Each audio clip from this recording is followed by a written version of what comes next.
Hey guys, Eric Bischoff here. Now, if you need cash without the controversy, the team at SaveWithConrad.com can help. But don't take my word for it. My name is Jeffrey Munson. I'm from West Roxbury, Massachusetts. While listening in the car one day with my wife, we both were like, oh, he does mortgages. We should look into this. We've tried to refinance a couple of times, and either the process was too crazy, or we were told we didn't have enough equity in the house yet, even after owning it for about 15 years at that point. You guys started servicing Massachusetts, and we just jumped all over it. Reached out through the website, and Larry actually gave us a buzz and started walking us through the process, and it was just wonderful. It was a great experience. So we managed to consolidate a lot of debt and also take some money out, and we were still at or below what the value of the house was borrowing in 2005 when we bought the house. Hi, my name is Jeffrey Munson. My wife and I managed to save $1,800 a month and are now paying $400 less each month with SaveWithConrad.com. And unlike the dirt sheets, these reviews don't lie. With over 1,000 five-star reviews, find out for yourself how much Conrad and his team can save you by checking out SaveWithConrad.com and do it today. You'll be grateful you did. NMLS number 65084, equal housing lender. Woo! Welcome to Something To Wrestle with Bruce Prichard. Well, you know. That's not a rib. She pooted. What a rib? No, yeah, but There's no box of gimmicks. Rumor and innuendo. I don't deal in rumor and innuendo. And was he there? I was there. I don't give a shit. I ain't scared of shit. I ain't scared of shit. Fuck him. Fuck you, Bruce. I love you. Big double cheeseburger, double cheese, double mayo, double onion, motherfucker. Bruce Prichard. Let's get to the Hell in a Cell. Before we do that, we should mention that they're doing an interview backstage with Doc Hendricks, Shawn Michaels, Triple H, Chyna, and Rick Rude. We've got everybody out there. And Michaels very sarcastically says this match isn't for his coveted European title and that it will stay with him. And he wipes his head. And he's sort of making light of the title, or so it seems, with that comment. And then when Hunter goes to say something, they cut away and do a crowd shot instead. What do you remember of this interview? It feels like there's more to it than what we see here. What do you mean more to it? I thought that the interview was great. It was exactly what we were building to, and it was to build that rivalry with Brett and Shawn, and for Shawn to be able to go into November talking about the only reason that Brett now is actually in the main event is because he's with Shawn. That was part of the story. That was part of the whole issue. I thought it was excellent. I laughed my ass off through the whole thing, just loving every bit of it. Whose idea was it to put Undertaker and Shawn together? Obviously, you have a natural story from the SummerSlam angle with Shawn working as the referee and costing Undertaker the title. But are you guys just sitting around one day and say, wow, we've never put them together. What would that look like? And that's it? Thinking about just great matchups and something new when you're looking for opponents for the Undertaker, which brings us here. We didn't have a lot of opponents for the Undertaker, and we hadn't done anything with Shawn yet. So it was an opportunity to put those two together. Let's see how they gelled, and holy cow, man, we had magic.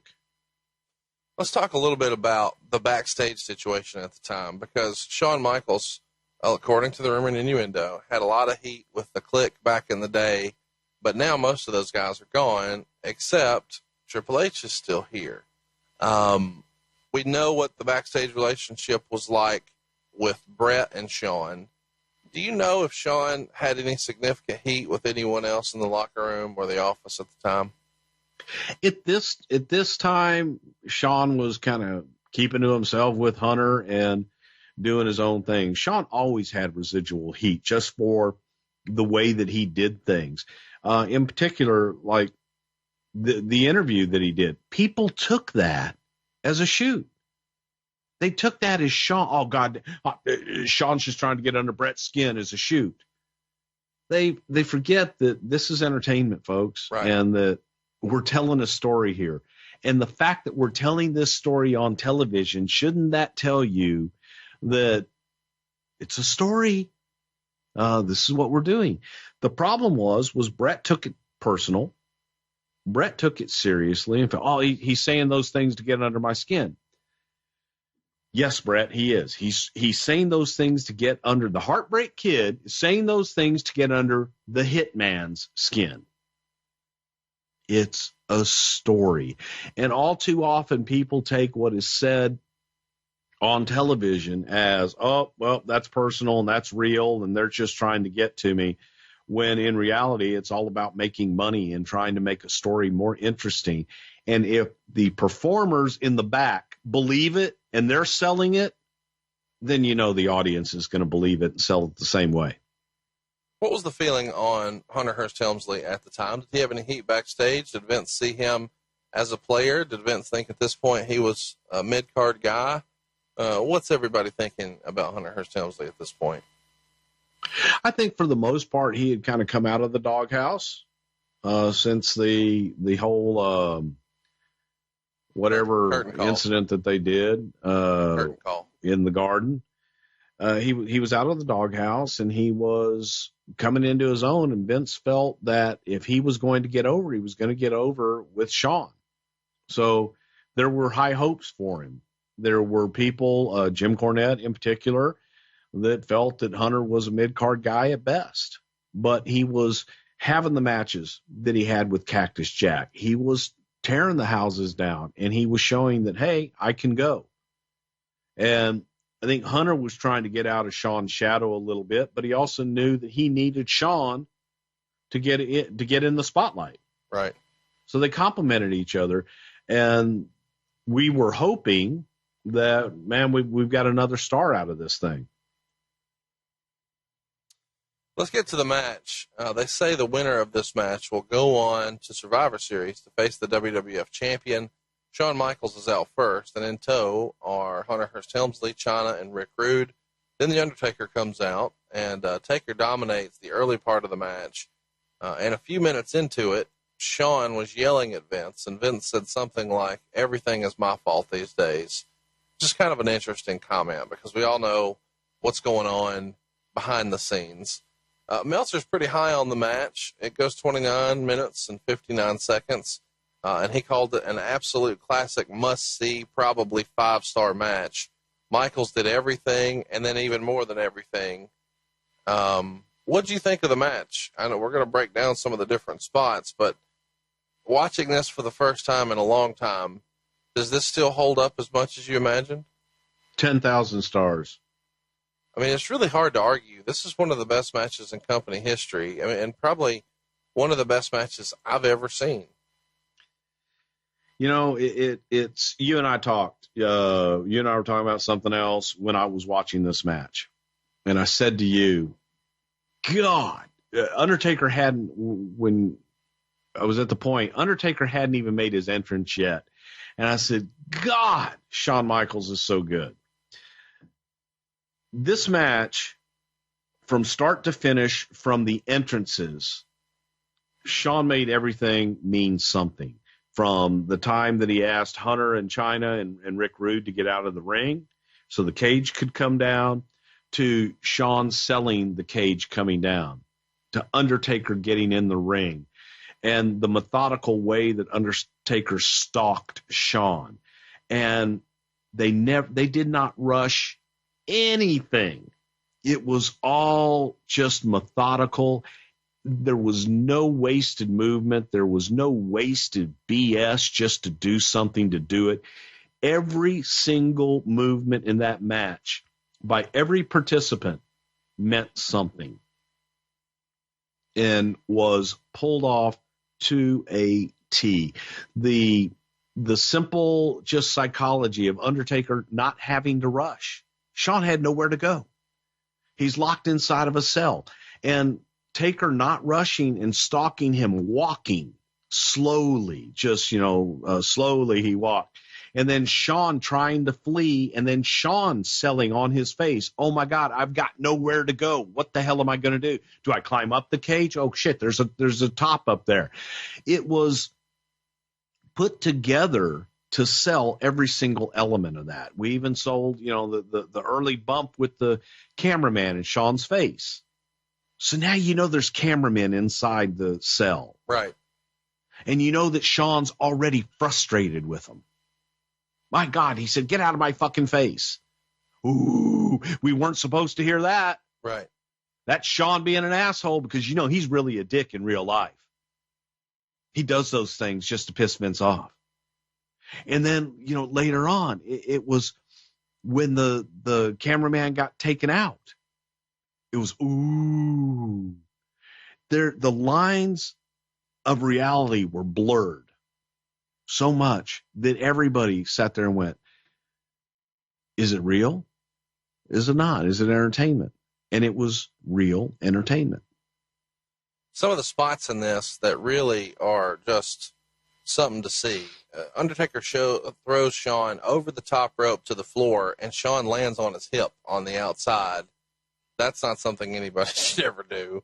They do a powerbomb spot on the outside of the ring, and Shawn, to sort of counteract it, holds the cage and starts punching the Undertaker. But then the Undertaker manages to tear the grip loose and then sort of slam him into the cage.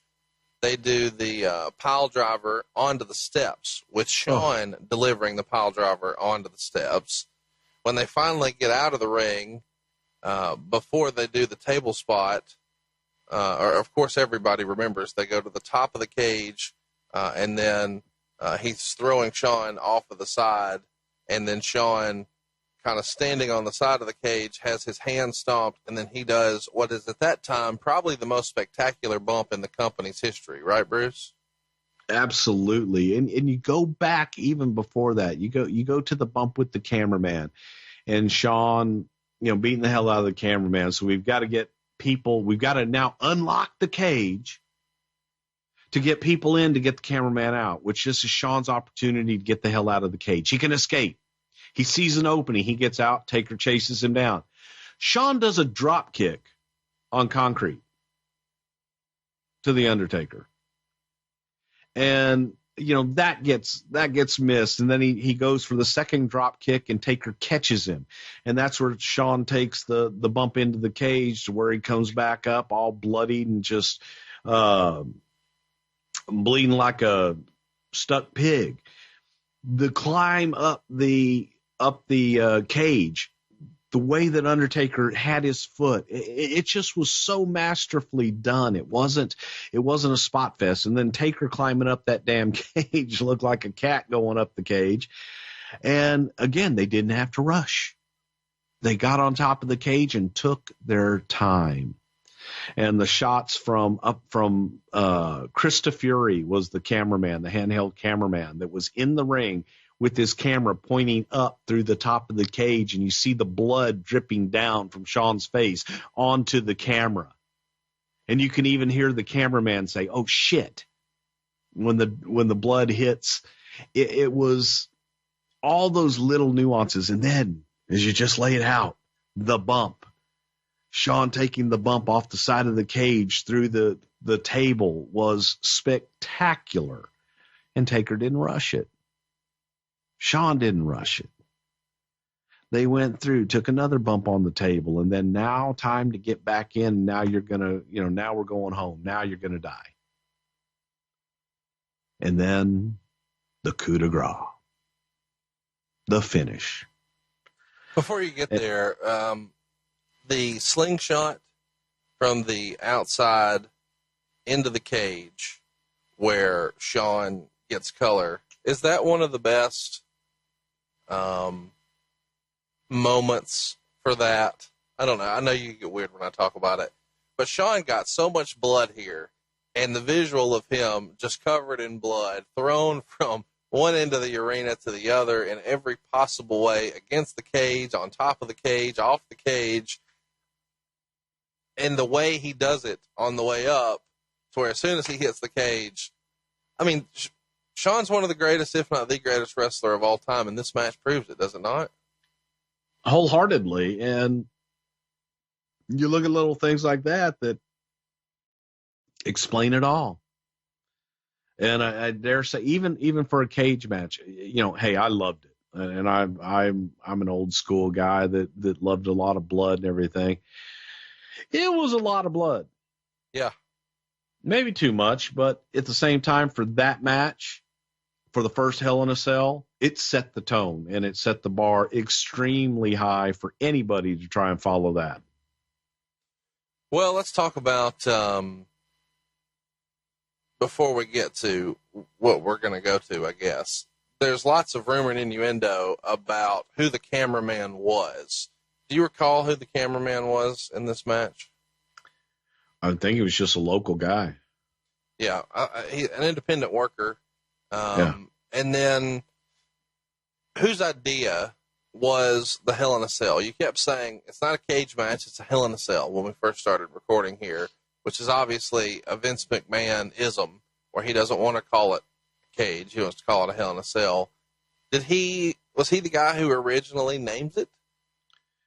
I believe it was Vince's name, Vince McMahon's name to come up, because it had to do with The Undertaker, and you wanted to make the structure ominous, dark and ominous.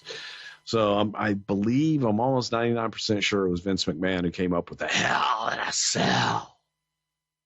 They wanted to make it different. They wanted to be able to make it so that they could work on the outside of the ring, but still have nowhere to go.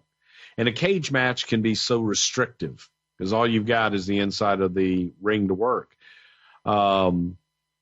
But then as they got there, it was Pat Patterson who was like, wow, I don't know why we got to get out of the cage.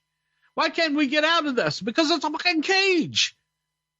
It's a Hell in a Cell. We're talking about this monstrous structure that there's only one way in and one way out, and you can't escape the thing once you're locked in. But Sean had this idea of taking this damn bump. You had to get out of the cage to do it. And Pat came up with what if somebody gets hurt inside? We must get them out. And when the doors open, the silly little bastard, he sees them, and bang, and I'm out. And fuck you, Undertaker. But then he comes, he's got nowhere to go. He climbs up to the top. And Undertaker, boom, off the cage. So it was Sean wanting to take the bump and Sean wanting to do more.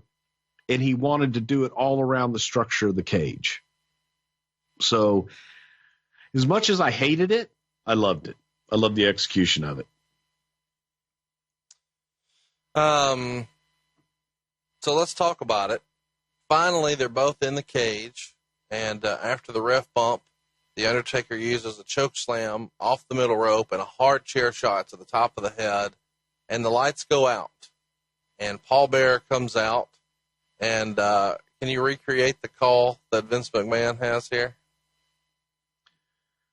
Probably not, because I hated it. That must be. Oh my! That's gotta be Kane. That's gotta be Kane. Well, it's gotta be Kane. Why didn't you like that? What's that? Why didn't you like that?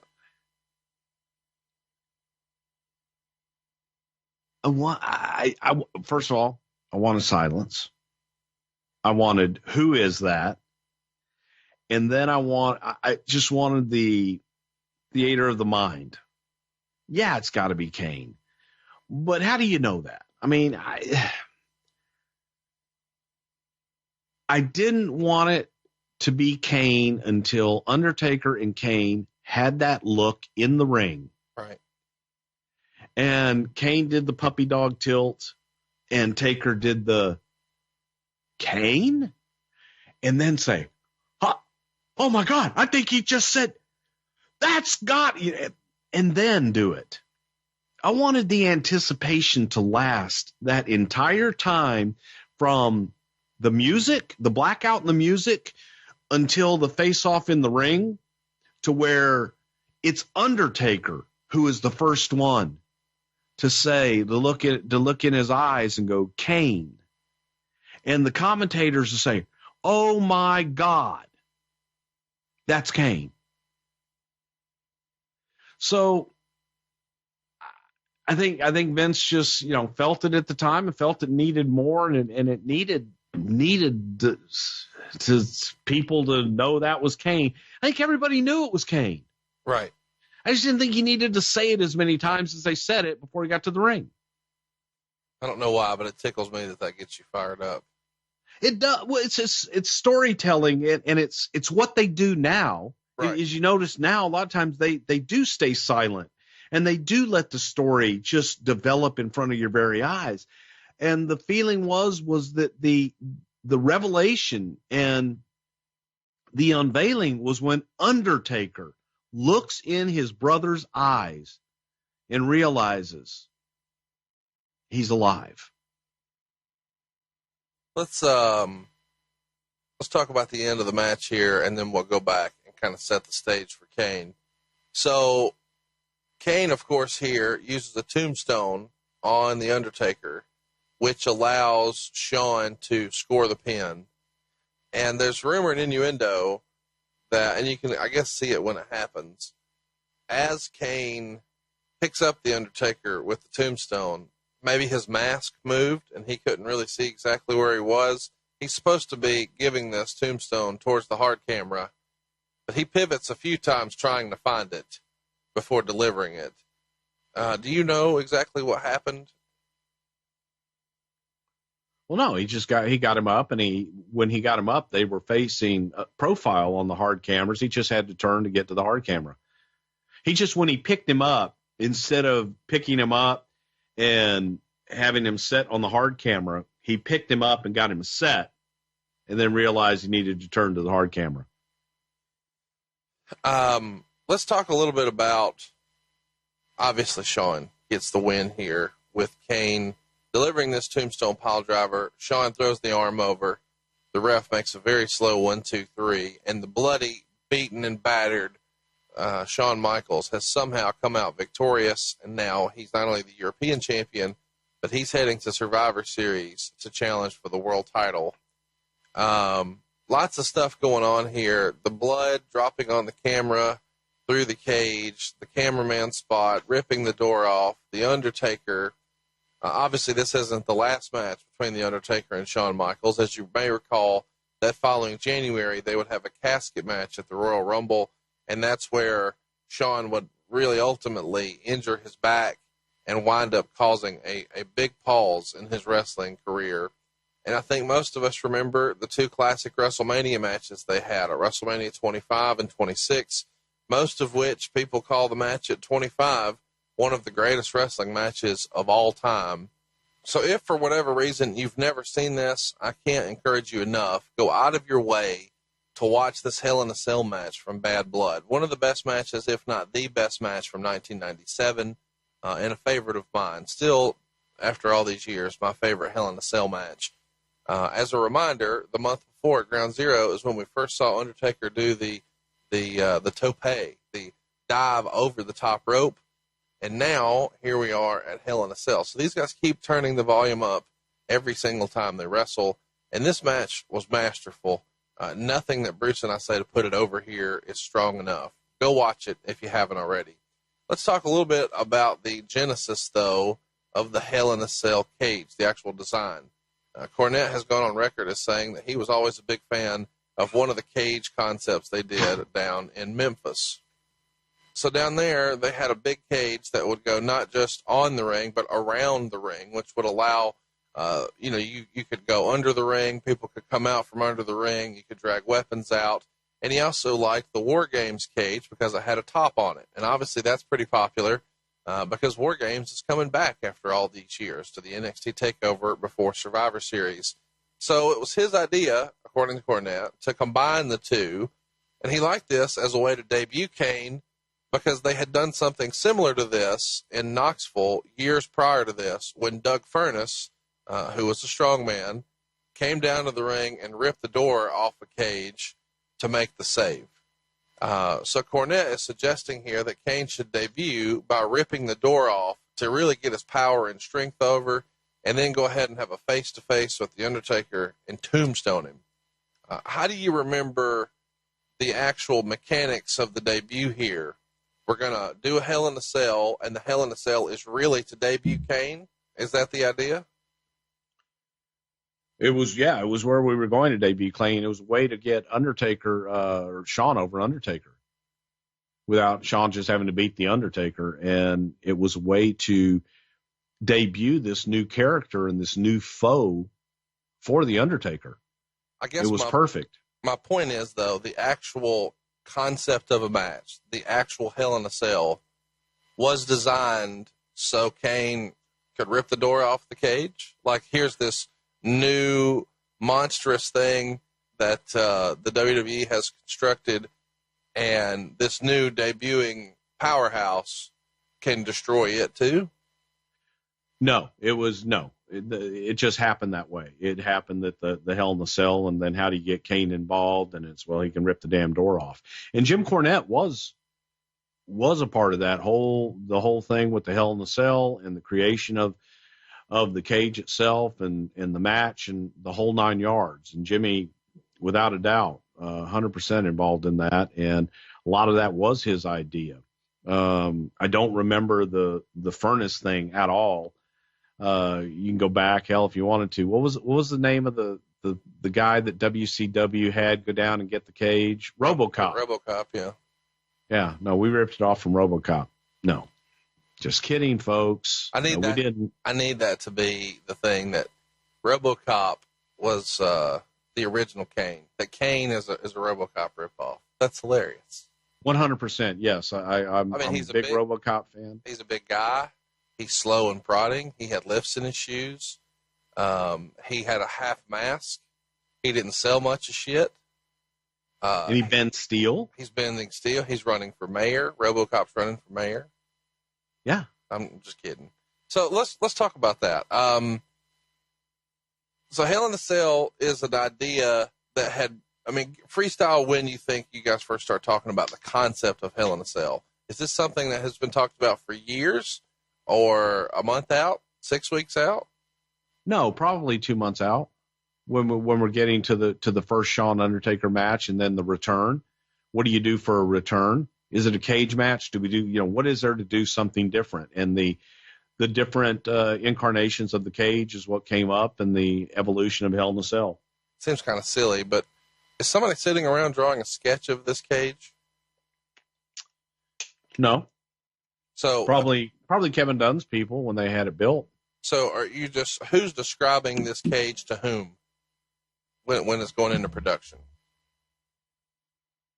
I believe, and I'm trying to think, this is a living room conversation, and I want to say that we had it on speakerphone with Vince McMahon, Cornette, myself, I believe Russo was there too, and Vince explaining to Kevin, because at that time Kevin or Steve Taylor maybe exactly what he wanted, and this is what we need constructed. It's got to go all the way around the mats on the outside of the ring, and it has a top, and I want it to be huge. At that time, it was so damn high, we never thought of anybody taking a bump off the damn thing. Right. The original concept was to keep people in, not nobody getting on top of the thing and doing these crazy bumps. So, as we got closer to it and everything, and we knew that was where Kane was going to debut, and as time went on, it became that. But no, it was the Hell in a Cell was not designed for something for Kane to destroy at all. It actually became a problem as to how do you get now Kane involved in this damn thing? It's like, well, he's a monster. He can rip the door off the damn cage. What people didn't see, and what was supposed to happen as well, was when you look back on when you watch it and you realize how important concussions are now. And especially with Kane, we added the big bang concussions when his flames would go off. But originally, when the music started and we got into the thing and Kane blew through the entryway there, if there had been a concussion, we had the entire, there were cage, like cyclone fence, cage netting on the entrance. And we had this fire gel on that. And the stuff was supposed to burn right when he came out. It's supposed to go up in flames and stay on fire for the whole rest of the time. And that didn't work. We got like a little poof, and then it just kind of fizzled out. And then when Kane got in the ring and did the big gesture for the fire on the 4 corner posts, it's just so anticlimactic watching it today versus how it became with the big concussions and the big response and everything. I think it would have been a lot better if we had that, hindsight being 2020. But a lot of people listening, when you say concussion, will think that you're talking about CTE. Tell them what you mean. Well, a big boom. So when he makes the gesture for the fire and the fire goes off, you're a boom. That's a concussion. And the idea behind when Kane first came out from the entryway was to have a big boom and have the entire entryway be set on fire and continue to burn throughout the time until Kane made his exit. It burned a little bit, but not nearly like we wanted it to.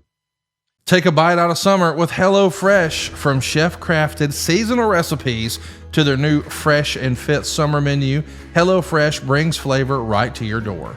Pre-portioned ingredients help cut down on food waste, while step-by-step instructions make cooking a breeze, not a chore. Make your home the hangout for the rest of this summer with all the crowd-pleasing eats. Check this out. You've got backyard bratwurst bars to tangy key lime pies. How about the HelloFresh Market? It makes entertaining this summer a cinch. I can't recommend this enough. My wife and I felt like we were in a rut, but no longer. We've got over 100 different items just from the snacks. You see, there's more to this than just the delicious dinners. You can shop in this HelloFresh Market and get everything you need.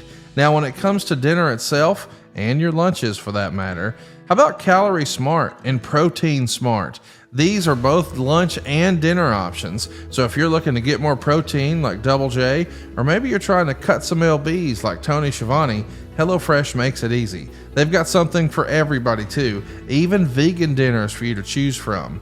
What's great about this is you get out of that rut. They've got 40 recipes for you to try every single week. You'll never get bored. You'll always find something. But maybe my favorite part, I know my wife loves it, is they have a fast and fresh option. These are recipes you can have ready in 15 minutes. So not only is it faster than takeout, it's also 25% cheaper. And oh, by the way, it's better for you. They've got quality proteins, they've got fresh produce, they've got plans for every lifestyle. It's no wonder that HelloFresh is America's #1 meal kit. We absolutely love it. You will too. And I have to tell you, I felt intimidated when I saw some of these items. I was like, I'm not going to be able to make this. They give you everything you need.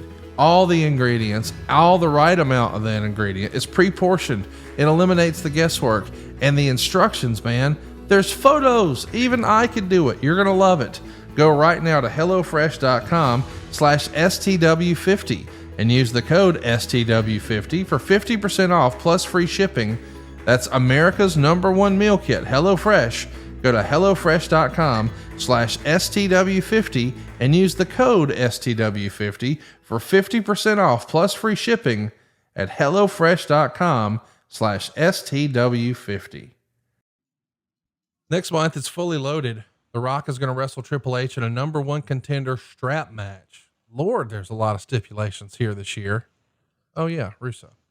The winner is going to go to SummerSlam and get a world title match. Ultimately, it's not The Rock.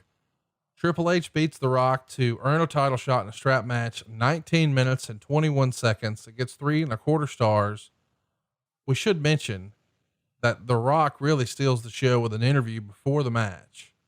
And this is the era where we saw in the same time frame, Triple H do the old sit down interviews with JR, I guess about a year prior. And now he is sort of trying to separate himself from some of the DX stuff and some of the silliness and become the main event and become the game. And it's interesting that we've got so many guys sort of leveling up here, specifically Hunter and Rock. Maybe Rock beat him there the prior year, but now it feels like it's Hunter's time.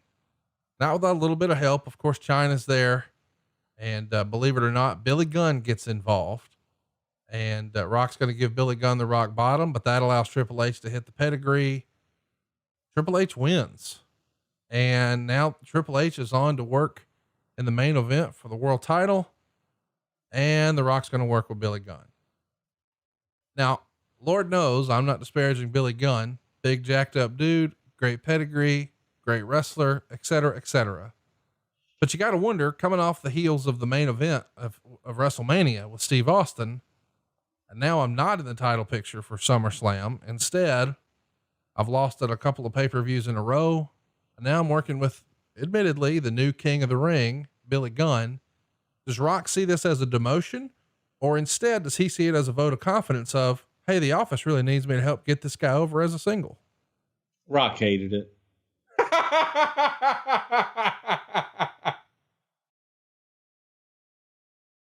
There's no other way to explain it. I mean, Rock hated it. Did he see it as a demotion? He saw it as not a demotion, but okay, I'm the guy that has to get this guy over. Right. And not like I'm over, go put me on top. And instead I'm putting the role of trying to get this guy over. And I don't know that Rock really had the confidence in Billy. This was a time where we were looking to get a singles run out of Billy and see what the hell he had. You know, it was away from the tag team with Road Dogg, and he's on his own. Let's see what he can do. And as we've discussed previously and talked about the New Age Outlaws and the ups and downs there, this just didn't work. And I don't know if it was from being a tag team guy that there's a different cardio level for tag team guys. And I say that about a guy who is one of the most in shape, amazing athletes, just natural athlete ever in the business, in Billy Gunn. But I don't know that his pacing and his timing and everything was right for a single run. And that sounds weird, but it wasn't. And it wasn't the same being a single as he was much better with a partner. And by the way, there's nothing wrong with that. I mean, you look at. No, there's not. It's a different lot, man. Yeah. I mean, we could go on and make a big list of guys who are like that, but that's the thing. Like we've talked about this before, Billy Gunn his size is deceptive. Like, I don't think people think about him and Hulk Hogan being the same size, but they are.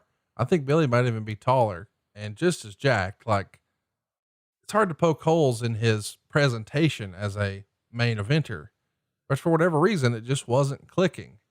And, well, I mean, The Rock kind of buried him a little bit in promos. And I know he did that to everybody in this era, but it felt especially brutal when he did it to Billy Gunn. Like, this isn't even in my notes. I just remember him having the conversation with quote unquote God, and it's Billy, that whole thing. I mean, everybody's laughing during the promo, but did you think, well, he's fucking dead? No, it was really, okay, here's your opportunity. Now come out of it and go out and deliver. But the audience wasn't ready for him. And I don't know that Billy was ready for the push at that time. I mean, you couldn't really go live. I mean, again, I'm not trying to disparage Billy Gunn. I'm a fan. Nice guy, by the way, too. But I'm just saying, how many people could really go in there and verbally spar back and forth with The Rock? Sure, there's a handful, but that's the end. There's just a handful. So it's not like you could even say, all right, Billy, now you go out there and ether him. Yeah. I mean, that's again a testament to the writing. That's a testament to the delivery, and that's a testament to the talent. Rock had the talent to go out and do that. Whatever was written for him, he would make his own. And yeah, it's not even fair. It's kind of taking a slingshot to a gunfight. Let's talk about SummerSlam 99, where The Rock is going to officially bury Billy Gunn forever. I'm sorry. The Rock wrestles Billy Gunn in a kiss my ass match, or as it was referred to, in some commercials that weren't as liberal as the USA Network, a kiss my backside match. And Billy Gunn comes out with this is directly from the Observer. Billy Gunn comes out with a short, very large woman under a sheet and said when he won, Rock would have to kiss her ass and not his. They brawl some on the outside of the ring. Gunn hits Rock with the ring bell. Gunn counters a rock bottom and uses a neck breaker. Rock winds up with a bloody nose and makes a comeback with a float over DDT. Gunn finally uses his famouser and went to rub Rock's mouth on the woman's ass as she lifted up a fairly short dress and showed these huge panties. And during the match, Lawler and Ross kept speculating what kind of underwear this large, scary woman was wearing. Rock reverses things and shoves Gunn's face in her ass and then hits the rock bottom and the people's elbow for the pin. Quote, reports are that Rock was very upset working with Gunn midway through the match, and this contributed to a somewhat disappointing match. A fact he pretty much made well clear on television the next night. And when he tried to categorize Gunn with Gangrel and even Brooklyn Brawler as wrestlers at the level that he should never be booked with, 2 3/4 stars. My God, what a moment in time. Not only are you not winning, hey, congratulations. You're the king of the ring. So glad we're getting you this big singles push. I know you're a very decorated tag team wrestler, but now you're the man. You're the king of the ring. And we're putting you with a top guy. Hey, look, there's The Rock. And you're the ass man. Well, we're going to get that over. We're going to put you in a kiss my ass match. Oh, by the way, you're losing and we're going to shove your head in this lady's ass. And then tomorrow we're going to compare you to the fucking Brooklyn Brawler. Yeah. Congratulations. Help me understand how this happens. It didn't work. I mean, it just didn't work. And I think that the confidence in Billy's single run quickly diminished. It wasn't, and it wasn't just this match. It was leading up to it as well. And when you look at the two talents, where are you going to invest? And you're going to invest in Rock. And unfortunately for Billy at that point, that's where it laid. I think that was a lot of times a shortcoming of Russo of let's, if you book it, they will come. It just didn't, not everybody, just because you book them in that position should be in that position. And I think for Billy to succeed, that maybe after King of the Ring, he probably should have worked with someone else and built to that. But being put right in with Rock and being put right into that position of not just top guy, but mega top guy, and not being able to run with him, it's a tough crowd. Does Vince have his own opinion? I mean, does Vince form the opinion all on his own? I mean, as to who's a top guy and who's not, or does he have guys that are sort of in his cabinet, if you will, and say, oh man, this guy, this, or that guy, that? Can he be influenced? I guess my question is, clearly he saw something in Billy Gunn, or we wouldn't have gotten this far. When Rock comes back through the curtain, is he in Vince's ear saying, God damn it, don't fucking make me do this again. The guy bloodied my nose. The match fucking sucked. I shouldn't be working with him. I don't know if he did or not, but I think that anybody that watched it could have seen that. Right. So, Vince is always going to make the final decision. And yes, people are going to give their opinions on it, but a blind man could have seen it. Well, I'm not arguing that, but I guess And I'm not putting all the blame on Billy. I think that, of course not.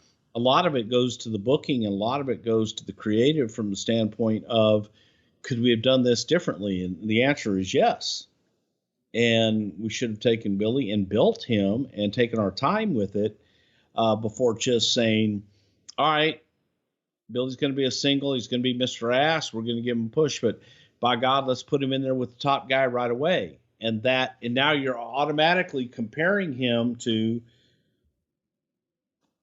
number 1A and 1B in the company.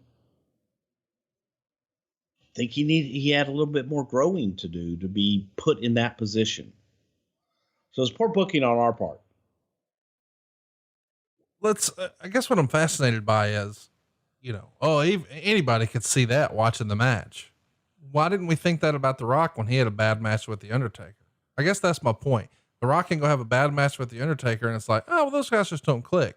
But when The Rock and Undertaker had proven themselves previously with a lot of other people. But Billy Gunn had as a tag wrestler for over a decade. As a tag wrestler, not as a single. No. Not over a decade. Absolutely but a long not. time. Okay. Absolutely not. And even after that proved that, maybe he's better off in a tag. Oh man, we got to do another show on this sometime soon. By the way, the next night on Raw, Rock does pin Gangrel. And then during the Mankind Triple H title match, he comes out and does commentary and he's asking, who's booking this crap regarding his recent matches. Triple H winds up hitting The Rock with a chair while Rock is at the commentary table. And then Triple H ends up pinning Mankind to win his first world title. It's a big deal for Triple H. He's the world champ and The Rock's on commentary. So he's at least in the game. This episode is in fact brought to you by PROWRESTLINGCRATE.com. These are monthly mystery crates for diehard wrestling fans. And if you're looking for exclusive wrestling collectibles every month, sign up for them at PROWRESTLINGCRATE.com. Boxes ship worldwide and include brand new merchandise from AEW wrestlers and WWE legends. Every premium box includes 2 shirts, 1 micro brawler figure, 1 autographed 8x10, 1 lapel pin, and more. Plans start at $9.95 and are the perfect gift for any wrestling fan. Visit PROWRESTLINGCRATE.com today. And Jerry is going to wrestle Steven Richards from the Right to Censor. And Steven gets the win in 5 minutes and 31 seconds. And the steps were if Lawler wins, Cat would strip. But if Richards won, Cat has to join the RTC. And they didn't have a little end for nudity on the parental warning. So I guess that tells you ahead of time that we're not going to see any naughty bits. In the end though, you know the deal. Steven Richards gets the win. RTC puts Cat in a burlap sack and take her away. 1.5 stars. It is sort of weird that the stip is, if I win, my wife gets to get naked. Yeah, but she wasn't portrayed as his wife. Yeah, it's just weird though. Let's talk about why we're really here though. This is probably the storyline or the bit of news that most people want to hear about. Stacy the Cat Carter is suddenly fired and Jerry immediately quit in protest. Meltzer would write, very sketchy details at press time other than Stacy Carter was released on February 27th, which was strange being that it was right in the middle of an angle they were doing with her being kidnapped. And upon hearing that news, Lawler quit the company in protest. According to the reports, Lawler was at the production meeting going over the show until 2 p.m. then left. When he came back at 4 p.m., Ross told him they had to release Carter. Lawler said he told Ross and McMahon that if she is let go, then he would quit. They didn't change their decision and he left. Lawler said to his webmaster that there was no incident or provocation of any kind that led up to this and that both he and Carter have no idea why this happened. They denied there was any refusal by Carter to do something with the current angle. And there were other reports that Lawler had pressured or convinced McMahon to give Carter an angle, as she had, for all real purposes, been off TV for some time, and he acquiesced at first. This becomes a very intriguing story because Lawler is tied to so many facets of the business, including being a color man of every major show, Raw, SmackDown, pay-per-views, and the XFL, as well as being a key part of the developmental territory in Memphis. If this was another point in history, it would be one thing, because a talent like Lawler could go to another territory while things simmered down, but he really has no alternative to make any real money in this business and then come back at some point. Because Taz was in New York while all this went down, it forced them to have Ross do color with Cole for SmackDown. It's believed that Taz will get the color spot on all the shows, which is an enormous amount of pressure on him at this point, because he's been a lot better in small portions at the pay-per-view so far. We'll talk about, Jerry's side of things and his perspective, and then we'll tell the truth. Well, okay. We'll do that then. We'll do that first. No, go ahead. I want to hear, let's go through his version of it, and I'll tell you what happened. Jerry wrote, JR said, telling me this is one of the hardest things he's ever had to do. And he said he didn't know how to tell Stacy. And that's when JR asked me if I could tell her. And I thought, this is one hell of a no. They're firing my wife and they want me to tell her she's fired. So that's when I told JR, yeah, I'll tell her. I'll tell her we're on our way back to Memphis, because if she's fired, I'm leaving too. When I knocked on the door to the ladies' locker room, I don't even remember which Diva answered, but I asked for Stacy, and in a moment she was peeking around the corner, just half dressed. As far as she knew, she was on in a couple hours away from one of her biggest roles to date on SmackDown. She was getting ready early. I think she could tell on my face that something was wrong. I just said, baby, get dressed and get your things. We're leaving. She looked at me like I was kidding and said, why, what's wrong? I believe she thought I had some sort of death in the family, or there was some kind of emergency or something. Tell me what's wrong. Why are we leaving? I just said, JR told me that Vince is giving you your release. So I told him I'm leaving too. So get your things and let's go. And she stunned and looked at me and said, why? When she gathered her things together, we took them out along with my bag, threw them in the rental car. We got in the car and I started it off, and then I turned the engine off and I said, let's go talk to Vince. We walked back into the arena and up to Vince's office. It was a very small office that day, and at each show, it's a different room chosen to be Vince's office. And usually they're pretty nice and spacious, but this one was not much bigger than a broom closet. When I looked in, Vince was sitting there eating that protein bar, talking on the phone. And I said, Vince, can we talk to you for a second? He motioned for us to come in and sit down while he finished his phone call. The room was so small that when I sat down, my knee was actually touching Vince's. I was pretty sure that whoever he was talking to on the phone was informing him that I was leaving along with Stacy. When he got off the phone, Stacy asked Vince what she had done so bad for being fired for it. And that's when the mystery began. Vince said he didn't really know what she had done. It was a talent relations issue. Well, JR is the head of talent relations, and he had just sworn to me he had no idea of the reason for Stacy's firing. So I said to Vince, Jim Ross said someone was unhappy with her attitude. If that's the case, shouldn't someone have come to us and said, Stacy, there's a problem. We need to talk to you and get straightened out? Vince said, yes, someone should have come to Stacy and talked to her about that. And I pointed out that no one did. No one said anything to either of us about any kind of problem. Well, they should have, Vince said. And that's when I knew Stacy's attitude wasn't the real reason she was being fired. Stacy and Chyna had been really close friends up until Chyna got featured in Playboy magazine. And then for one reason or another, they drifted apart. And I wondered if Chyna had been upset with the sudden push that Kat was getting with the right to censor angle. We both thought that could have been the reason Stacy was fired. One of the people from the office who was instrumental in getting Chyna hooked up with Playboy had asked Stacy if she would be interested in posing for the magazine. When Stacy said she would, the person set up a meeting with Hugh Hefner. Stacy and I went to the Playboy mansion and met Hef. We spent a few minutes with him, and he said to Stacy, we have a great relationship with the WWE, and as far as I'm concerned, you'd be perfect to be the next diva in our magazine. Stacy was really excited, but somehow word got back to the company that Stacy and I had gone out there on our own and met with Hefner behind their back. Like, I know Hugh Hefner. I could just call him up and say, Hef, this is King. I want you to put Stacy in Playboy. We never really got the misunderstanding straightened out, and Stacy and I thought that may have been the reason she was fired. Another item going around was that she was fired because there was a photograph of her kissing Chyna, like some sort of lesbian pictures or something. The truth is, there was a picture on the internet of Stacy and Chyna with their faces close together and their lips puckered. The picture was taken by me and had actually only been on my website for more than a year, and they were mugging for the camera, not kissing. I really had no idea what had gone wrong. I wrote a heartfelt letter to Vince and said I wish the whole thing hadn't happened, but at no point did I beg for my job back. Anyway, I didn't hear a word back from Vince. For a long time, I didn't hear anything from anyone.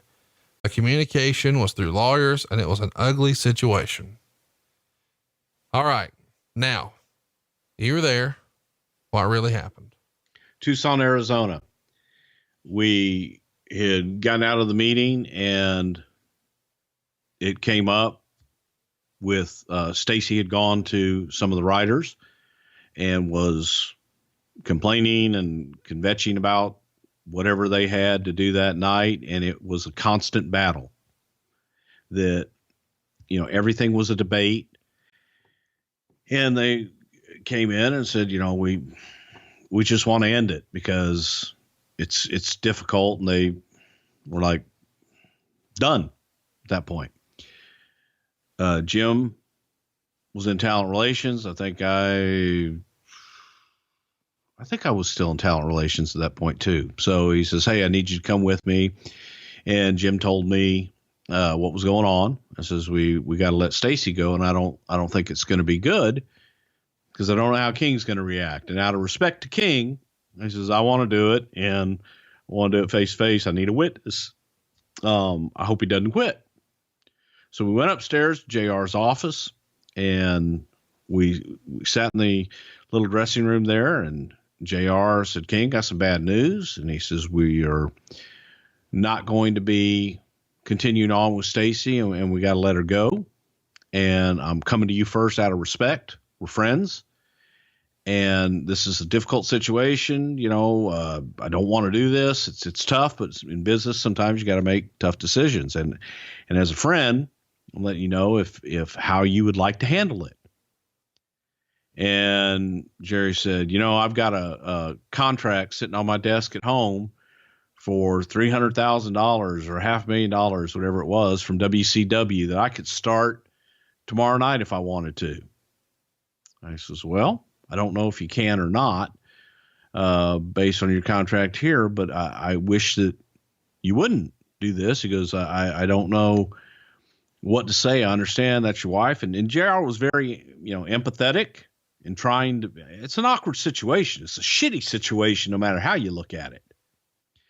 So Jerry says, well, if she goes, I go. And JR said something about, I feel like Martin and Lewis, and named somebody else, that I don't want to break up the team. I don't want to break you and I up. And, Jerry again reiterated he could start at WCW tomorrow. He's got an offer from them and he doesn't need this place and it's for more money. And Jim tried to talk him down. And he says, well, if that's it, then we're out of here. And Jerry got up and left. So, still no one had told Stacy yet. So I guess that's when Jerry went and told Stacy. And then they went to Vince's office and tried to talk to Vince. And Vince was in the middle of whatever he was doing. I have no idea what transpired at that meeting. I wasn't in there for that one. From there, Jerry went out to talk to Kevin Dunn in the truck.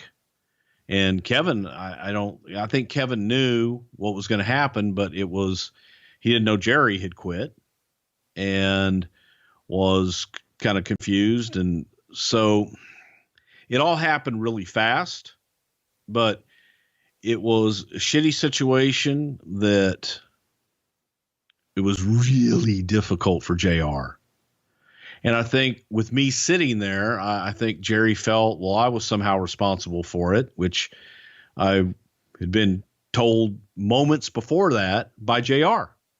So I had no idea until we got in there. Now, I do know that, there was frustration with Stacy for some time with the creative team, and that they felt that, a lot of pushback on things. And think the impression was that she had gotten a little big for her britches and gotten the big head. But again, that was outside and after the fact and so on and so forth. But yeah, it was the first thing he said was, yeah, I can go to WCW tomorrow. I've got a big contract.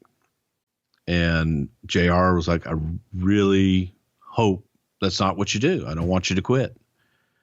Let's stay and work this thing out. Time heals everything, and just chill. And he was gone. He left. State clearly for the record again. Why was Stacy fired? I think more it was just kind of pushback on everything. It was an accumulation of everything they brought to her creatively, that it was always an argument. And whatever had happened that day, and I still was never really clear on it, but whatever had happened that day, it was like, then you know what? If she doesn't want to do it, then move on. We got to go. Don't have time for this. And JR had come and gotten me and said, hey, I need you to witness this. And he buzzed me right before we went in the room and got King. So that was it. It was more of it was an attitude deal. What were the rumors and innuendo surrounding her? You know, wrestling breeds a lot of paranoia and also breeds a lot of rumors and, shit talk. Everybody buries everybody, lots of negativity. It's not popular. It's not fun, but it is the reality that it exists sometimes. And, you know, this was an interesting time for the business where it's not quite as PC as it is now. It's a little more Wild West. Were there rumors or whispers about the cat one way or another? There may have been, but I hate to repeat rumors and innuendo, because that's all it is rumors and innuendo. Unless you witness something yourself, that's not fair. That's not fair to anybody that can't defend themselves. I'm not asking you to repeat it. I just wanted to ask if you heard it. You hear shit all the time, but again, you hear shit about you and me all the time. So, oh no, I'm not arguing that at all. But from the business standpoint of it, that had nothing to do with it. It was more of an issue of just the antagonistic back and forth with creative at the time. And I can't even tell you, going back at that time, I don't even remember who the hell was even on creative at the time. So, you know, that's it. I mean, it's that comes down to that simple, and it's tough because her husband works there and he's an integral part of the show. Plus he's a friend. So he's somebody that's been a part of it the whole time. So it sucks. It's a very difficult situation to be in. Lawler would write in his book that, you know, people would say that he overreacted to the firing of Stacy, but he said he can't believe anybody would think that a job was more important to a husband than his wife. And he didn't regret it. And his website was getting 60,000 hits a day because people were so fascinated with the story. And at the end of it, at around 5:30 on February 27th, 2001, just less than a month before WCW goes under, at that Tuesday in Tucson, Vince stands up with a protein bar in his left hand, extends his right hand and says, well, King, I want to thank you for everything you've done for us. You've gone above and beyond the call of duty and really helped us tremendously. Goodbye. And with that, his 9-year run with the World Wrestling Federation came to an end.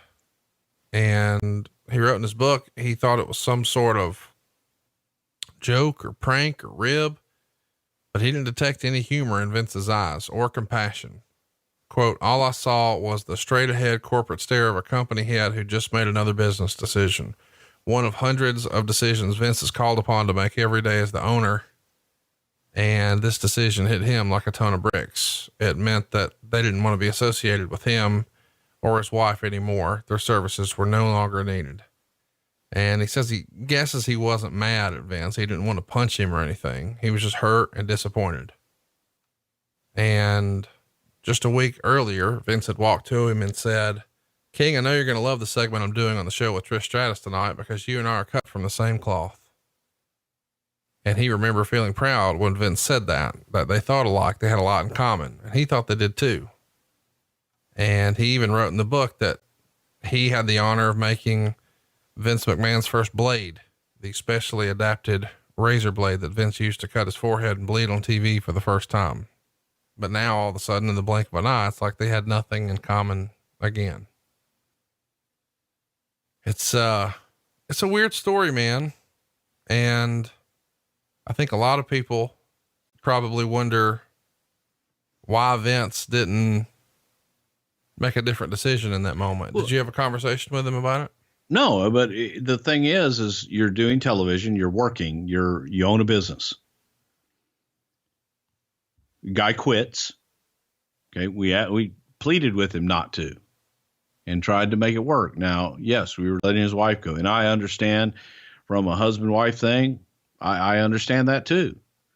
From Vince's point of view, it's a business.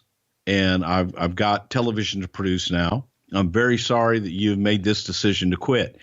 That's a bad one to make because it's hard to come back from that. Now, it's one thing to say it to us, and we're trying to talk you out of it. When you go to him with it, it's kind of over at that point. If you'd gone and said, you know what, I don't understand what's going on here. I'm not sure I can work tonight. I'd like to take the night off and give this some thought. That's different than saying I'm out, I quit. Emotions, I get both sides of it. Vince is, man, he's business next. Moving on. And somebody comes in to your office and say, Conrad, I quit. I really wish you wouldn't do that. I'd hope you'd reconsider. Nope, I quit. I'm out of here. I've got a better offer down the street at XYZ Mortgage. See you later. Are you gonna get up and shake their hand and say bye, or are you gonna get down on your hands and knees when you've got a closing in 30 minutes? No. Listen, you got it right. I'm not saying that. I'm just saying it does feel like they could have had a conversation about Kat and say, you know what? Let's just suspend her, send her home for 2 weeks. We'll figure it out. Get your ass out there and call the show. But I guess when you start waving your dick around saying I'm going to WCW, now it feels like, well, you've already thought about this. You've got a deal. You didn't tell us about it. Now you're quitting. Okay. Good luck to you. Yeah. I mean, there's another little thing in here where JR and Lawler are having a conversation before he goes to Vince. And he says, you know, if the shoe was on the other foot and you work for a company that fired Jan for no reason, would you stay? And JR responded, probably not. Ladies and gentlemen, it's time to unleash the beast within you. This summer, Manscaped is here to help you level up your beach game with their brand new Beard Hedger Pro Kit. They're going past waist deep in the grooming game and diving headfirst into your facial hair fantasies. The Beard Hedger is a game changer, allowing you to shape your beard like a true beach babe. So this summer, let the beach balls bounce and turn heads all over the place. Visit manscaped.com and use the code STW for 20% off and free shipping. It's time to tame your mane.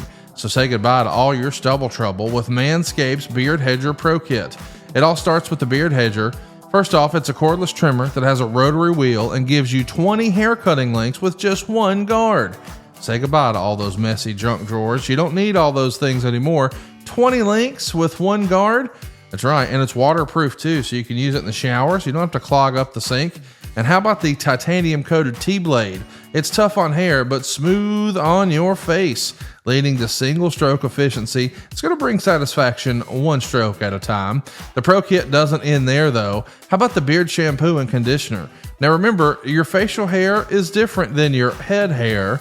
You see, it's more coarse and easier to damage. So you need something that was specially created to help you moisturize your beard and at the same time reduce all of those ingrown hairs and replace those natural oils.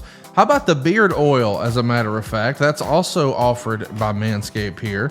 You'll actually get to relieve both the dryness on the beard and the skin beneath it, but it also adds a little shimmer and shine. And let's top it off with the beard balm that's going to help you shape and style and moisturize. You can get a more sculpted look with your beard. They even throw you in 3 free bonus gifts here. These are absolutely free: a beard brush, a comb, and the scissors. If you've never used a beard brush, you don't know what you're missing. And for grooming, man, it doesn't get better than the comb. And sometimes you just need a little pair of beard scissors. I didn't think so till I had them. Now I love them.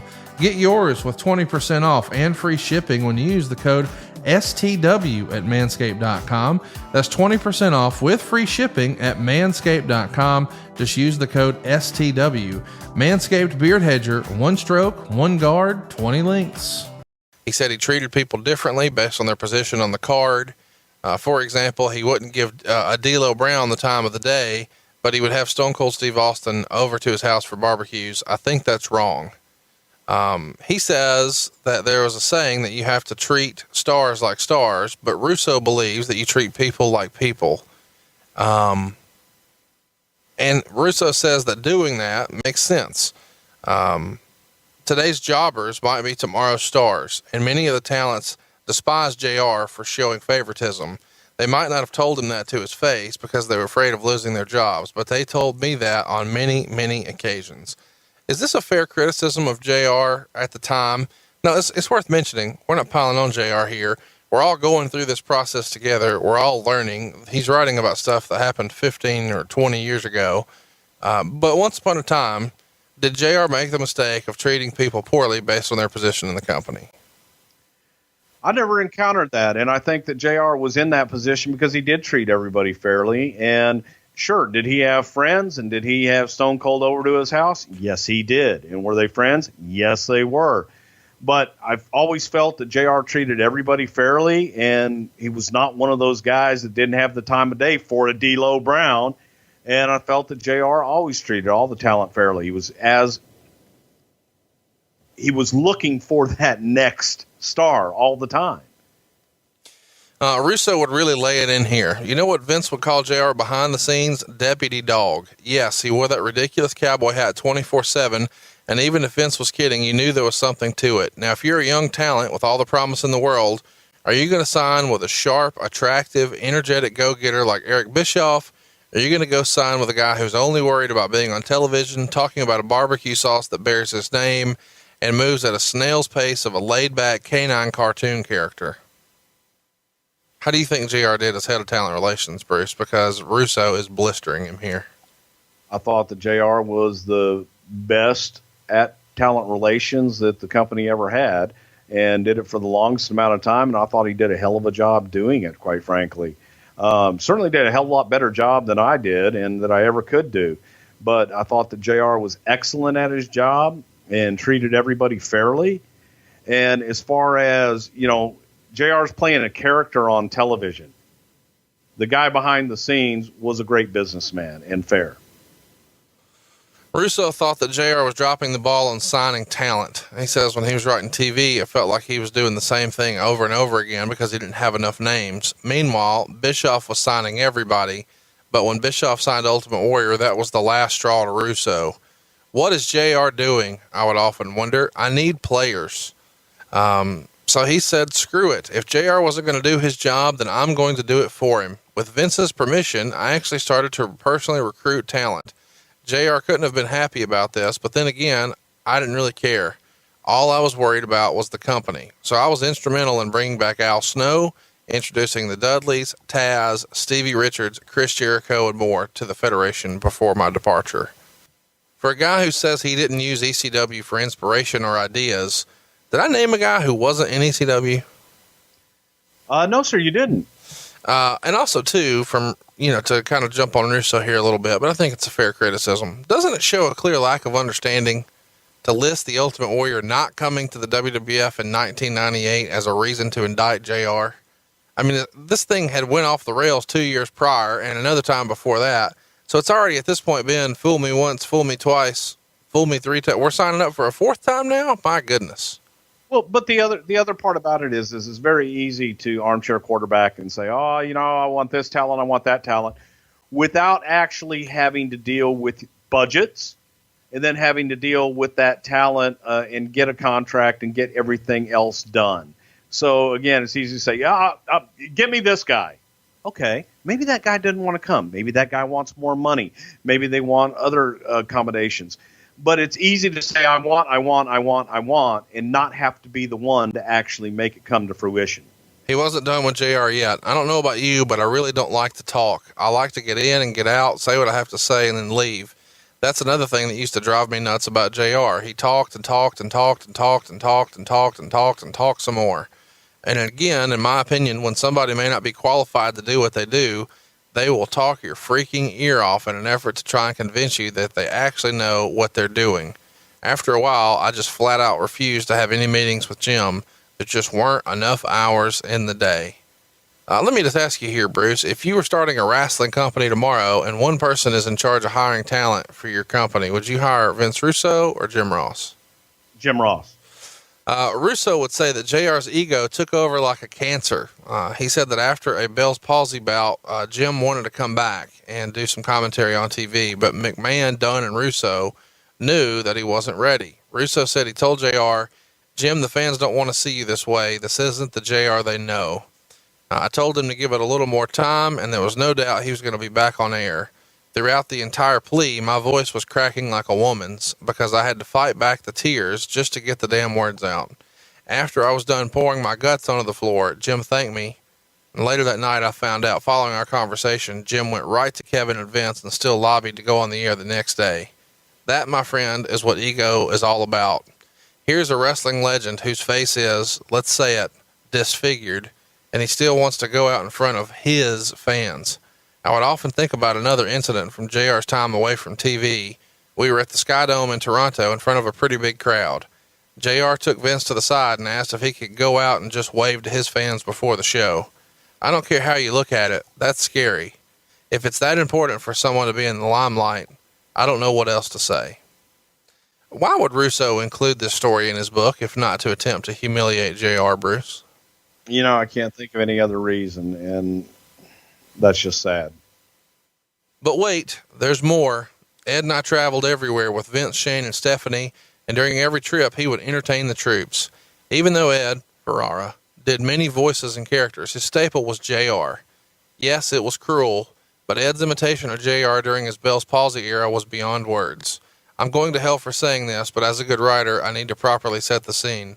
When JR was stricken a second time with the disease, every time he spoke, his tongue would pop out of his mouth and roll around like a lost slug looking for a cool rock to crawl under. Ed had this down to a science. Now get over it. We weren't being deliberately cruel. We were just spending way too much time on the road. Yeah, we may all meet again one day at Satan's Gate, but at the time, it was freaking hysterical. That's how Ed Ferrara playing WCW's Oklahoma came about. We did it as a rib on JR because we knew Vince would be dying on the inside saying, I can't believe those guys are doing that. Of course, the goody-goodies at WCW made us kill the character because it may have insulted someone with Bell's palsy watching. Man, I came into this kind of open-minded, but it's kind of hard to defend Russo here, is it not? Well, it's insulting to JR, who gave his whole life to, and Russo's not the only one that was guilty of making fun of him. And, Vince McMahon did, and everybody did, and just jumped on the bandwagon because it was chic to make fun of JR. But you can't go back and discount that the guy's sitting there and going through a horrible time in his life. And it sucked for JR. But yeah, that's sad as well.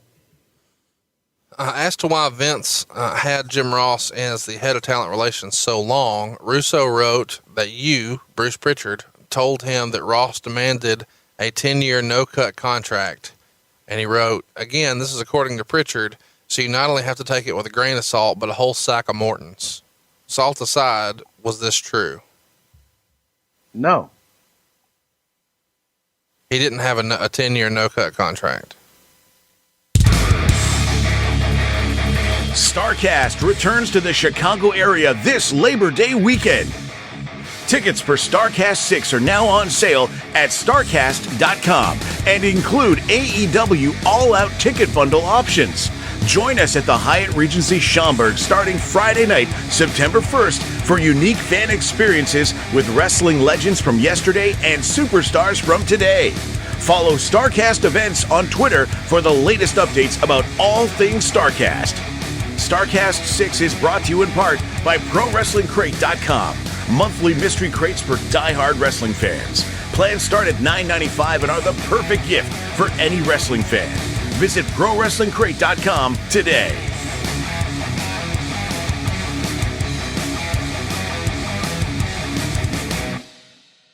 Edge's just one day reign. Deborah, of course, is out in a bikini, and Meltzer writes, you're not going to find many women pushing 40 who look like that, or pushing 25 for that matter. Eventually, Deborah distracts Edge to taking off her jacket, and Jarrett knocks Edge into Deborah, who falls on the apron. While all this is going on, Gangrel snaps Edge's neck on the top rope, and Jarrett pins him using the reverse Russian leg sweep. After the match, Austin hits the ring and gives Jarrett a stunner. What do you remember about this match? I remember Austin, the most memorable thing, the finish, and Austin coming out and stunning Jeff and kind of being out, because it was a lot of talk from Jeff's original interview back and the blasphemous, and would Steve ever work with him or not? And Steve did it. He came out and did this. So that's all you remember, and that's all you were meant to remember. And he did the little mocking of the strut, which is pretty famous. Yes. And it's funny, I just watched this the other day, and that was, is about as awkward as you can get with Steve doing the strut, and everything was hilarious. July 26th on Raw, Jeff would pull actor Ben Stiller out of the crowd and attack him. This is to cross promote a movie, I'm sure, but how was Ben to deal with? Absolutely great. Ben and Drew Carey were two guys that I remember showing up, didn't have a big entourage with them, and sat out with the boys and watched the monitor in the back where everybody kind of gathered around.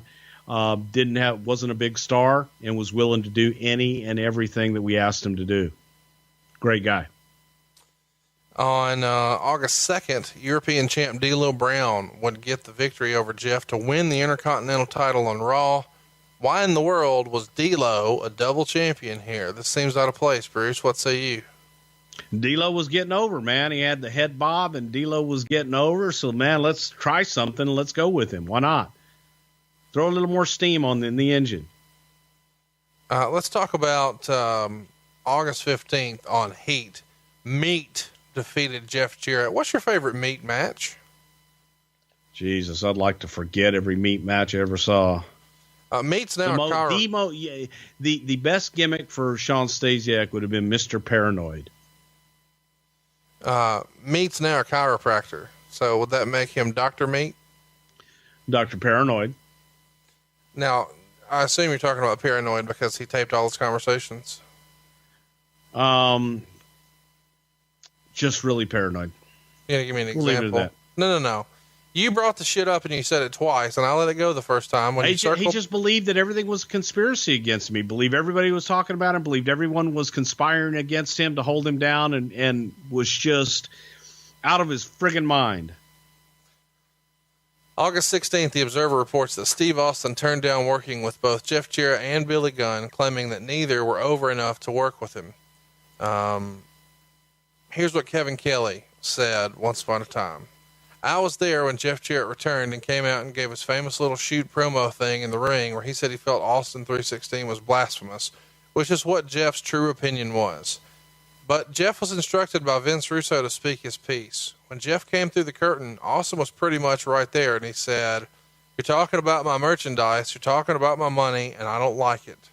What Jeff probably should have done was gone to Steve and said, "Hey, listen, this is what they want me to do, and what do you think about it?"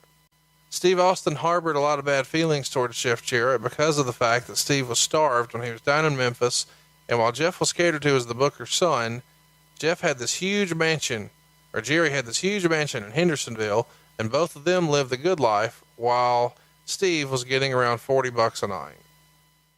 Austin has defended his stance, and here's what he says. He wasn't physical enough. He didn't hit the ropes hard enough, and it wasn't a case of me being able to bring him up, more of a case of him bringing me down because of how hot I was. I'm not out there UFC shoot fighting, but Jesus Christ, lay some stuff in on me, bust my mouth, whatever. That's the way I did it when I was feeding comebacks on DX and all those guys. I mean, those guys walking backstage would be with busted lips and noses, loose teeth. I was throwing sledgehammers in there and people were going crazy. That's just the way it was. He can't hit the ropes hard enough to bust an egg. I had a violent physical work style. I mean, Jesus, you want to work with me, bring it. And then we get to the Gund Arena and they say, okay, we want you to work a match with Jeff Jarrett. And I said, what? You want me to work with who? And they said, Jeff Jarrett. I said, I think Vince Russo was telling me this. I said, all right, come here. So we walk into McMahon's room, and it might have been me, Vince, Jim Ross, and about 5 other people. And I said, fuck this. MSF. These are the best damn cussing jobs. I said, I told you sons of bitches I never wanted to work with the guy, and now you're going to make me come in here and play the bad guy. Meanwhile, Jeff Jarrett said this. Steve Austin has drawn a ton of money and throws a very phony punch. This business is all about perception. So I don't really understand that one still to this day. There's a lot of things that you can pinpoint or complain about in Jeff Jarrett, but his in-ring work, I've never heard that. This statement about me hitting the ropes confuses me more than him not wanting to work with me. What say you, Bruce? This whole he doesn't hit the ropes hard enough sounds like the fucking dumbest thing I've ever heard, but I can't tweet that to Austin because he blocked me. Well, that's Steve's opinion, and that's how Steve felt, and Steve was the main man. So if Steve doesn't want to work with you, he ain't going to work with you. And it just boils down to that. He can say whatever he wants.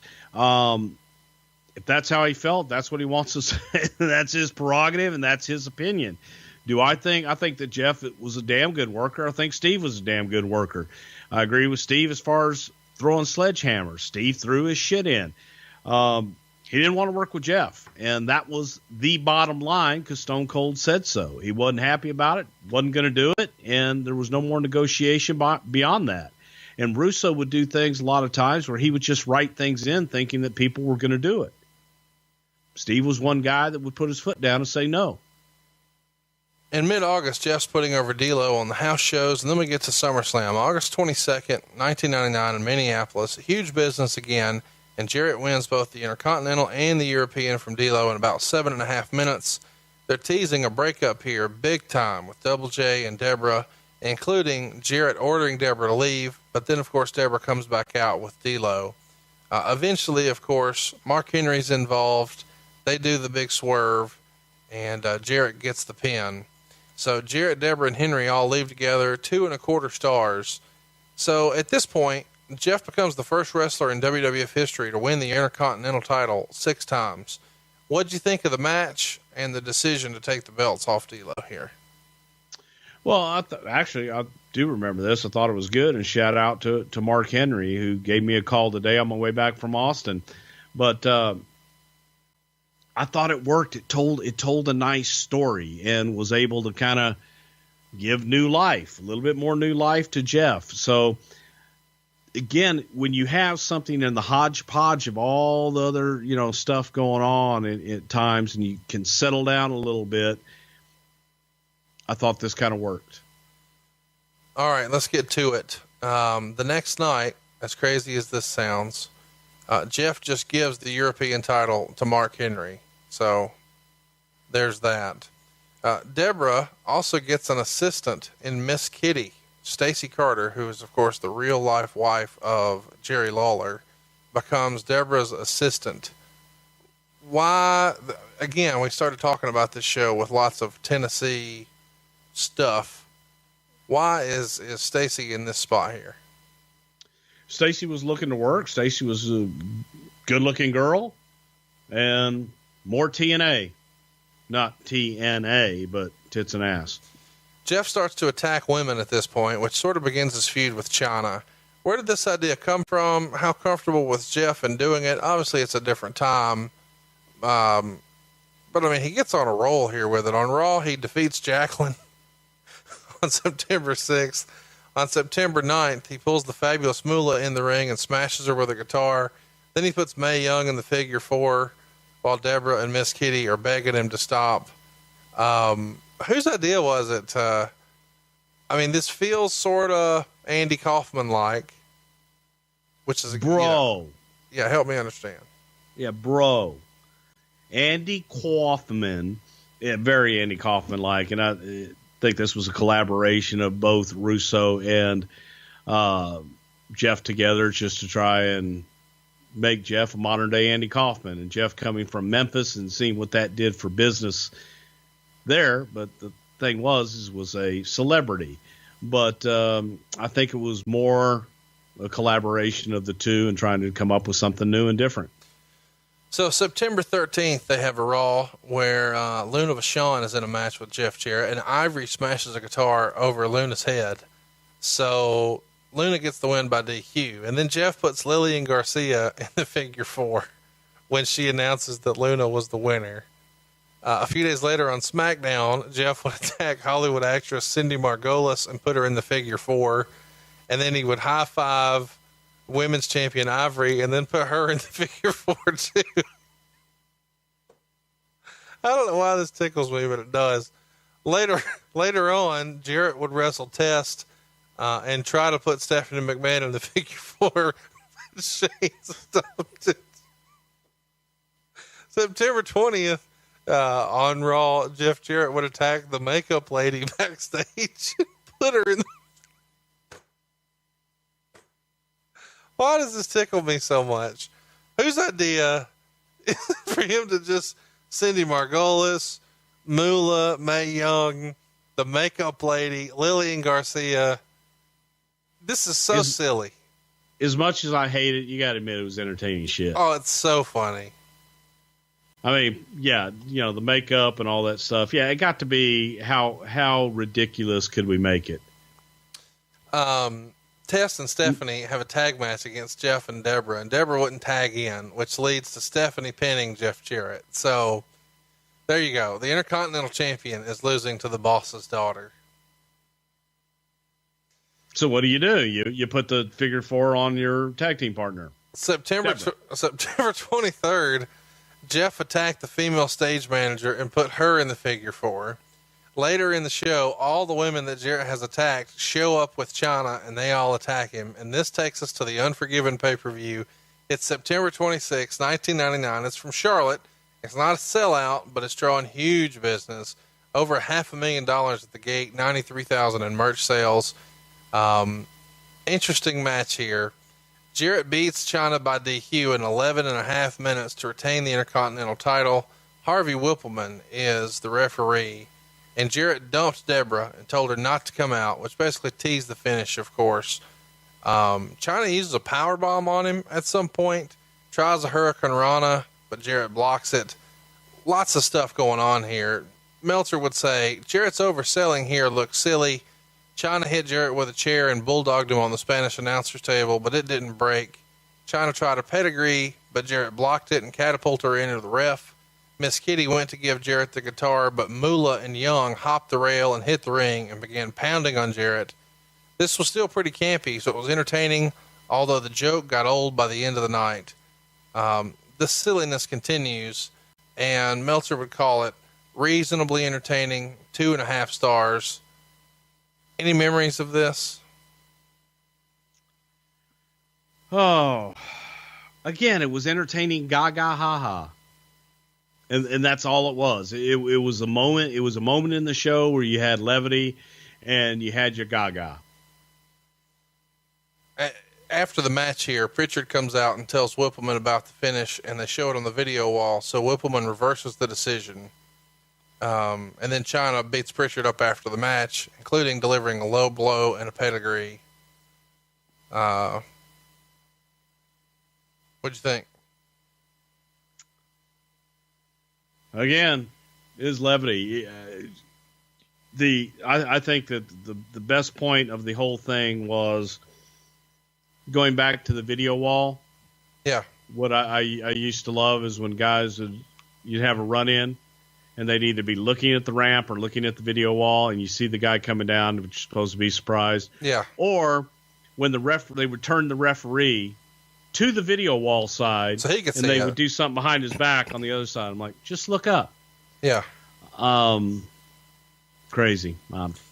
This is applying logic to an illogical situation. This is Chyna's second pay-per-view match where she's wrestled in 1999. She wrestled Road Dogg at King of the Ring a few months prior to this. And you jokingly mentioned before that Chyna felt like she should be wrestling for the world title. I wasn't joking. How did the idea come about for her to be wrestling as wrestling men? And then what did you think of her performance? I thought her performance was fine. I thought her performance was good, but again, it was female versus a male. And I didn't feel that I didn't like it. I mean, again, I didn't feel that, especially at the time, that there was a place for it. Vince Russo and Vince McMahon obviously felt otherwise, and they did it, and it became levity and it became entertainment for what it was. Why was Tom Prichard tagged here for this spot? Is this because he knew it wouldn't hurt him and he knew how to handle it? I mean, what's the point? He didn't care. Yeah. I mean, it's entertainment. October 2nd at Rebellion. Once again, a UK pay-per-view. Jeff Jarrett defeats D'Lo Brown to retain the title. China would defeat Jeff Jarrett by disqualification. We head towards October 4th. This is Raw now. We've got Moolah and Mae Young defeating Ivory and Miss Kitty. And Miss Kitty is actually forced to take Jeff Jarrett's place. And after Miss Kitty gets pinned, Jeff attacks her, puts her in the figure 4. October 7th, SmackDown.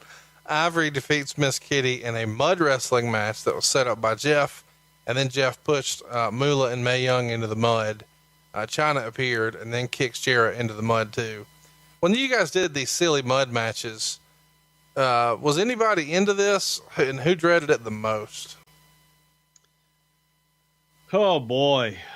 Probably the prop guy dreaded it the most because see, you have to use a certain kind of mud. Can't just use any kind of mud. You have to use this organic mud. Working mud. Yeah. God, I just hated that cliche, the mud matches and the oil matches and all that crap. But that's me. October 11th, Jeff would attack China, put her in a laundry bin, and push it off a ledge with her inside.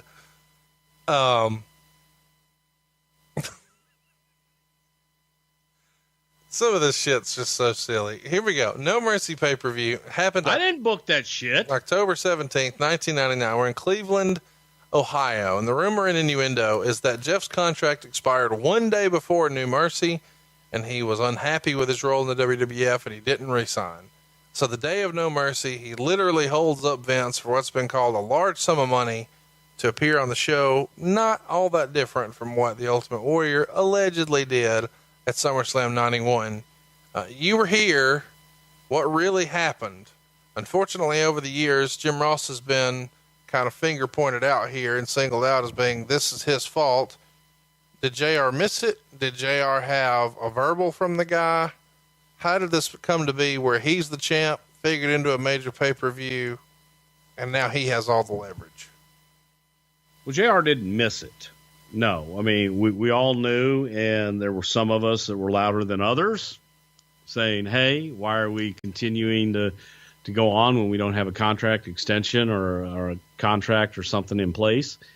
JR took someone for their word, and he trusted Jerry Jarrett, and I guess he learned his lesson. But I think in the big picture, the people to blame were Vince and Russo for insisting that it go on, and for everybody taking, and again, I go back to Jerry a lot on this because Jerry's the one that was negotiating a lot of it, and he's the one that didn't keep his word and wasn't truthful. So JR was doing his job. JR was doing what he was told. He did everything in his power to get it done. And he's the fall guy.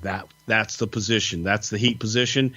If shit goes good, Vince is a genius. If it goes bad, you're a dumbass.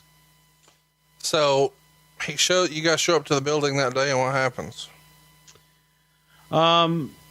Jeff went in and met with Vince, and then met with JR, and they got him a check that day for whatever it was that he wanted. And he went out, he did the match at China, put her over like $1 million, and left. And I remember, Jeff coming up, and by this time, Jeff and I had really gotten over all of our stuff, and we were cool. And I remember him coming up, and he said goodbye to every single person in the building that night. And Jeff's version, I shouldn't speak for him. The version I've heard is that Jeff just wanted what was owed to him, and that sometimes some pay-per-view residuals and some house show checks and all that would kind of trail. And he was concerned that if he went and showed up on WCW TV, given the circumstance and the Monday Night War and all that some of that money would have been even slower to come, if it ever came at all. So he just wanted whatever he had already earned in one lump sum that night. Is that, to the best of your understanding, the way it went down? That's the best of my understanding. Yeah. From Jeff's side. Yes. And frankly, I don't disagree with that. You know what I mean? I don't disagree with him wanting that. I don't disagree with it either. I just think it's funny that the narrative gets pushed out there that he held Vince up for a bunch of money. He didn't hold him up for a bunch of money. He wanted what he had earned. But again, at the time, it was he held Vince up and he wasn't going to go out until he got his money. And at the time, it all got put on JR. And it is not, 100%, man. It's that one can't be put on JR. That one was Vince, trying to salvage something and make it all work.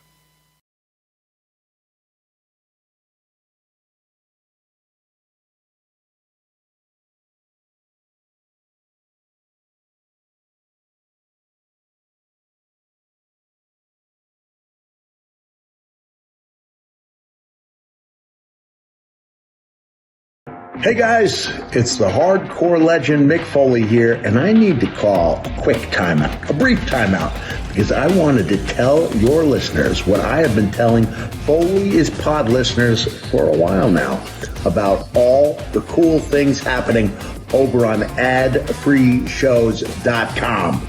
On the debut episode of Making the Town, Lou Meany takes us through the memorable matches and moments of the famed ECW arena, including one that was never seen. Something very special happened after the power went off. Paul Heyman went out into the ring and spoke to the crowd without a microphone. And the crowd just stayed quiet and listened. And he gave the most heartfelt thank you to that crowd that night. And the biggest shame of it is there's no footage of it because the power went out. On an all-new Tuesday with the Taskmaster, Kevin Sullivan talks about what some of the greatest factions of all time have in common. 4 horsemen, 4 guys when they're at their strongest. NWO, 4 guys when they're at the strongest. And then Bloodline, 4 guys. But they also had a manager, each one of them. JJ, Eric, and Paul E. That's just a small taste, a sampling, if you will, of what we have waiting for you. With 4 levels to choose from. See for yourself why ad-free shows is the best value in wrestling today. Sign up now at adfreeshows.com.